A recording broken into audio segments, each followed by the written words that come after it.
equality, justice, respect. It is time to put an end to discrimination. Eliminate the word discrimination. Acceptance, not rejection.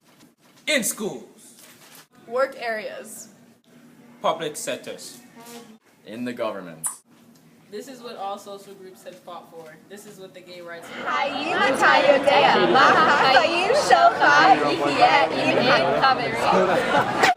Have you ever wondered what life would be like without your friends? without sport, Without the Constitution of the United States. Without school. Without work. Without your family. Just because of your sexuality. men have to deal with today across the country and throughout the world. Their family put them out on the street because being gay or lesbian is not accepted in the household. But why? Why is being who you are is not allowed in some household, in sports, in some workplaces, in the government? This documentary is meant to answer these questions by exploring through time and looking at some of the major events and people that have influenced the gay rights movement. People have identified themselves as members of the LGBT community, but society labels their orientation as not normal. The majority of society promotes heterosexism as the only relationship that should exist among people, so they dismissed homosexuality. Because of this, homosexuals have lived marginalized lives, not having the ability to stand up to the dominant heterosexual group because they were afraid of being deprived of the rights that every human being enjoyed. Through the early 19th century, homosexuality was considered taboo until a group of enlightened thinkers were born.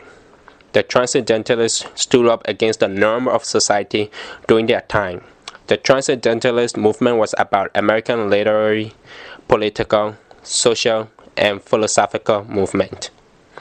The Transcendentalists were literally against everything people label as normal. Along with fighting for other rights, such as disputing slavery, they supported homosexuality.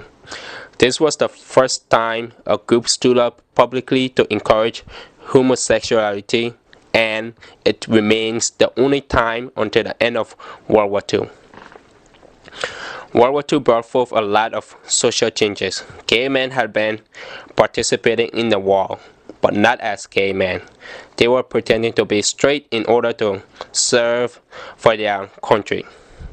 So after World War II, gay soldiers returned and settled in San Francisco's Castro neighborhood, where they could live openly gay without any restriction. Soldiers who were gay could not openly talk about their sexuality until Clinton's term as president, when the U.S. initiated the Don't Ask, Don't Tell policy.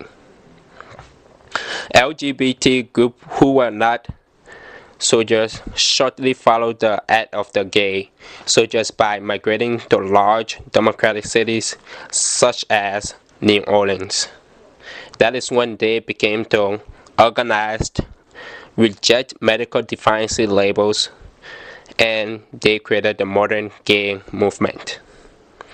As a result of this movement, Marxism started to remove homosexuals and communists from the federal government from 1948 through 1953. During this time, more homosexuals lost their jobs than those accused of being communists. This was just the beginning of the LGBT struggles in America. June 28, 1969, at the Stonewall Inn, a popular gay bar in New York, is where police beat and removed gays and lesbians for standing up for what they believed in. Homosexuals were tired of being mistreated. They used this as a time to show they could stand up not only for themselves, but what they believed in as well. The Stonewall riots went from the night of June 28th well into the next morning. They rioted with numbers well over 1,000. As a result, this led to the Gay Liberation Front. Groups met in Los Angeles, Chicago, San Francisco, and New York to march and fight for their rights.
When I was in the 3rd grade, I thought that I was gay, cause I could draw. My uncle was, and I kept my room straight. I told my mom, tears rushing down my face. She's like, Ben, you've loved girls since before pre-K. Trippin'. Yeah, I guess she had a point, didn't she?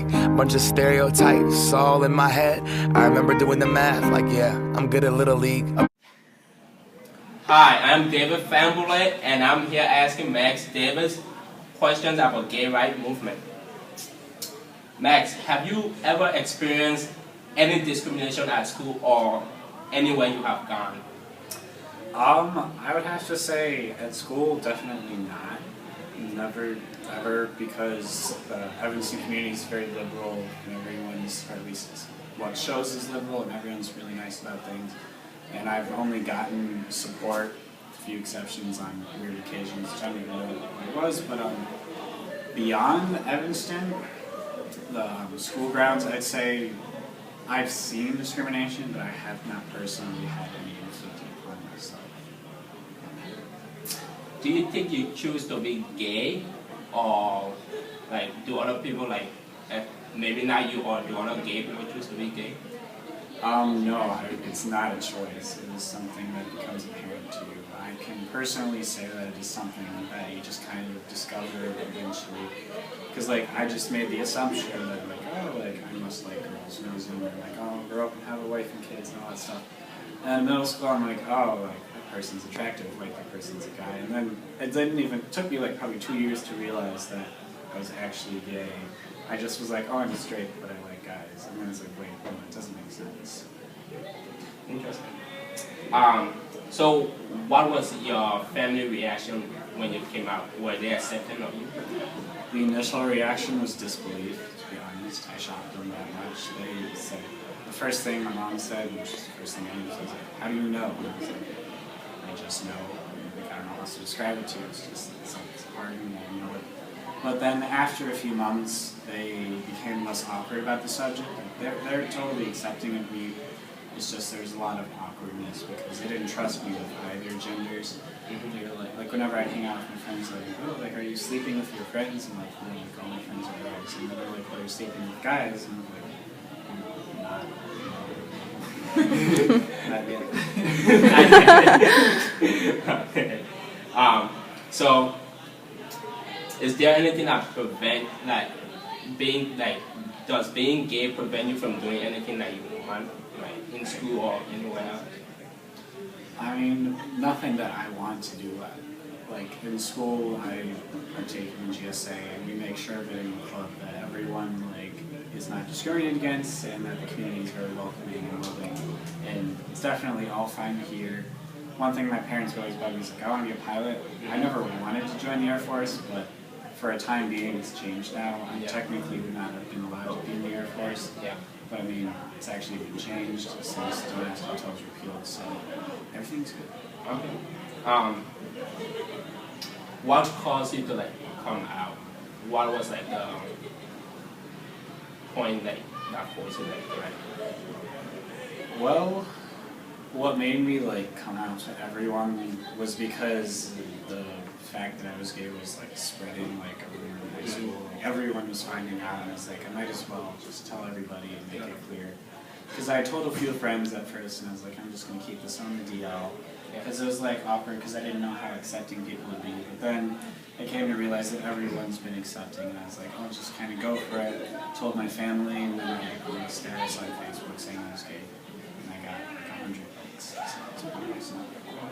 So, except for your close friends like accepting you, like other people that like you used to talk to, like, do they have any other reaction to that? Did they accept you as well as like your friend? Yeah, I would say like the next day after I came out, I had people who I hadn't talked to since like 5th grade going, "That's like you're my man," and I was like, "Oh, I haven't talked to you in 5 years." But everyone was totally accepting, like not even them. Like some people didn't even know my face. Like, wait, are you Max? And it's like, they're like the gay Max. I'm like, I've never met you before, but I've heard. And like that kind of made me like, oh, what have you heard? But everyone's been totally fine, and it's been good. Thanks. So like there's lesbian and there's gayness. do you think those standards apply to like being gay? Like, do people look at lesbians differently from gay? If you mean look at lesbians differently from gay men, Yeah. then I would say people do look at them differently, as in like stereotypes. Obviously, not every stereotype is true, but there like are definitely some like things like people might think like, oh, gay men love like fashion. I for one am not a fan of going like thrift shopping, and I mean like thrift stores are kind of cool, but like I'm not down to go like, get scarves and stuff. But then, like, everyone makes the assumption that lesbians are, like, oh, manly, but, like, I have some bisexual/lesbian friends who, like, don't show any of that. And it's just, people kind of have this, like, lens, you could say, of ignorance that they don't realize they're looking through, but sometimes can really affect the way you view someone just because they told you they were gay. So with that, do you, like, understand like the people that are against homosexual? Do you understand that viewpoint? Do you understand like, where they are coming from? I think I understand what they are. Correct me if I'm wrong, but they all just, it's just the way they've been raised, and it's the way they've been taught, and it's like, in most cases, religious reasons. Yeah. So like they just, the way they've spent their entire life was just like homosexuality is bad. Excuse me. And then when other people say like, oh no, it's good, then I lost my then they just go with like what their gut says, because their gut is telling them what like, they've been taught from the start. It's hard for them to change. So what is like one thing that you can say to those people that are against homosexuality to make them understand who you are? Yeah. Well, I mean, I've actually had I wouldn't say an encounter, because a friend of mine who I've been friends with since kindergarten does not believe in homosexuality. We had a really like intellectual conversation where she was telling me, she's like, I like you, it's just like, I technically don't approve of being gay, but I don't want that to like affect our friendship. I'm like, oh no, like, it's totally fine, I understand. And it's just, I told her, I was like, well, the thing is like, being gay is like a part of me, it's part of who I am, and like, obviously, like, to be friends with me, that's something you have to accept, that I am gay. She's like, I know you are gay, it's just, it's hard for me to approve of gay things. I'm like, well, it's just, I tell them, if I were to tell like an activist, I would say, like, listen, like, I mean, it's something I don't control. Whether or not you believe that I know from personal experience is out of my control. And it's just as simple, this argument's made a million times, but it's as simple as choosing your race. Like, you don't choose your race, you're just born with it. So to discriminate against someone for that is very wrong. And it's okay to view, like, to have your opinions. Everyone has their right to their opinion. It's just when you're inflicting your opinion on other people and shoving it down their throats, that's where you cross the line. Ooh. And so what is like the one thing that being gay have taught you? Like, it's taught me. I'd say it's taught me to kind of be very accepting of like everyone in like on a world viewpoint, because beforehand I like did not know that much about the world in general. Like I just kind of had my Evans viewpoint. And then when I came out, everyone's like, oh, like, be so accepting. And like since it was like ingrained in my head, like everyone should be accepting me, I'm like, well, least I can do is do as like preach, and like I am accepting of anyone who says anything to me, no matter what it is. And it's kind of helped me open up like a lens to like the rest of like worldly and cultural things, because I didn't really think that much of other cultures until I kind of got exposed to it, and I wasn't turning anything down, or wasn't even looking the other way without realizing it. Like I take the effort to make sure I understand where someone's coming from, or like the reasoning behind whatever they're doing, or like stuff like that. So lastly, I don't know how to say this, but if ready? So what do you think the futures hold for homosexual? Hopefully, the future will be a discrimination-free world. Like right now, a lot of countries, like in Europe and the US, are working towards like gay marriage and things. So obviously, I'm not like crazy for gay marriage, because I have no intention of getting married in my future. So think about that. but I know like other people want to get married, and I support them for that because they have the right to get married. But in other countries, like particularly like in the Middle East and some Asian countries, there's a lot of like discrimination against homosexuality, as in like if you're gay, you get hung or you get stoned. Like it's really bad. The idea would be to kind of help let up on the ignorance in those countries, because people out there who are gay are like in a much worse situation than I am. Like, yeah, I think I can safely say that like I'm having a pretty like damn good gay experience, because like I've experienced little to no hate, and then there's like I just like I have sympathy or empathy for those who do. And I just hope in the future that their problems can be fixed. Well, thank you, Max. It was really great having you. It was good too. Thank you.